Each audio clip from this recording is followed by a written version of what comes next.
There you go, there's the information on Poulsen Park. Poulsen Park, presented to Castletown by Mrs. Poulsen, a native of the town, wife of W. Poulsen, Esquire, of Bootle, June 1896. Wow. Hello, mate. Alright, money filming you. Wag your tail. You're beautiful, aren't you? Hey?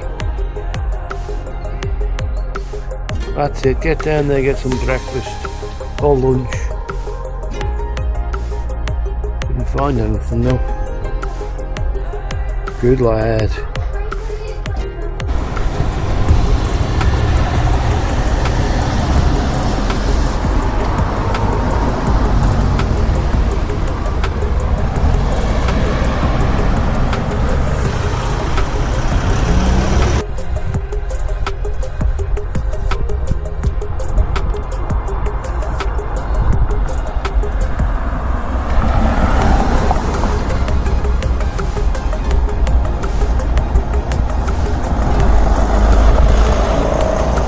One of my stories for you.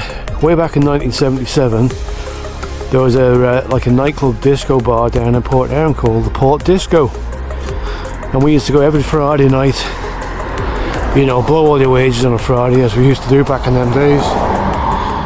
And then met up with our mate Phil Cooley, and he said, "I got some great news for you. My girlfriend's agreed to marry me. We're engaged."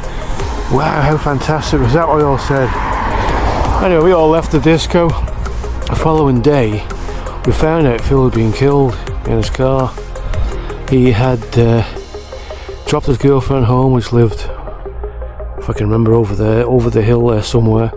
And he was coming home from her house to Castletown, and he come round that corner there, lost it, and went straight through that wall there, which is obviously rebuilt now. But we were gutted, honest to God. Back to 1977, he's been gone a long, long time now. Poor Phil Cooley, eh? I think he was only 18, as we were 17, 18. I'm going to go to his grave in shortly, so I'll show you the grave, for those that are interested, of course.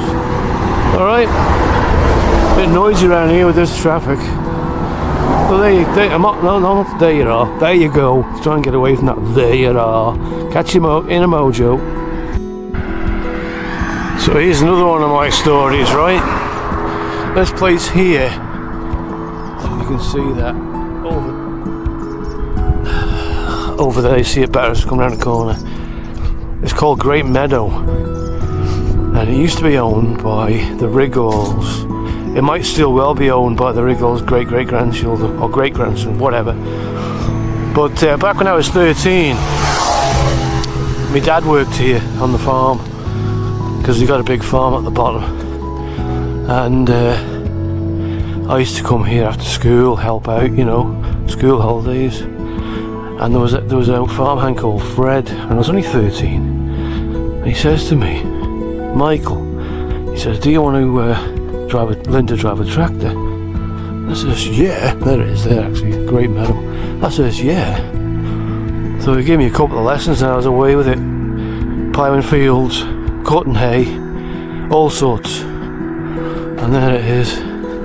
I don't know if the Riggles still own it or not, but back then it was Colonel Riggle, and he was a fighter pilot during World War II, and his plane got shot out of the sky, and he got halfway down, apparently his parachute gave up, and he smashed both of his legs up completely. So I can always remember him. He was on two walking sticks, Colonel Riggle. He's a nice fella, an old guy obviously. There you are, Luke. And there used to be a lake down there, right behind those trees. I don't know if it's still there or not, I can't really see. But I used to, they had it stocked with trout, and I used to catch the trout and give them to one of my neighbours. But there you are, a bit of useless information. Great Meadow, it's on the Southern 100 racecourse. Up there is towards Ballasella, and back there is towards Castletown. And I used to come in and out of this gate Probably looks like it's still working as well. Obviously not the same gate. Sure, it's probably fallen apart by now and they've replaced it with the new one. And up there was Church Farm. That was called Church Farm House. Used to be up there, we used to shoot with air rifles, shoot all the rats. Good fun back then days, I can tell you, when I was a kiddie. Anyway, there we are. Hope you enjoyed that little bit of information. Oh, it's nice walking here in the shade. It's a bit warm in that sun, I can tell you.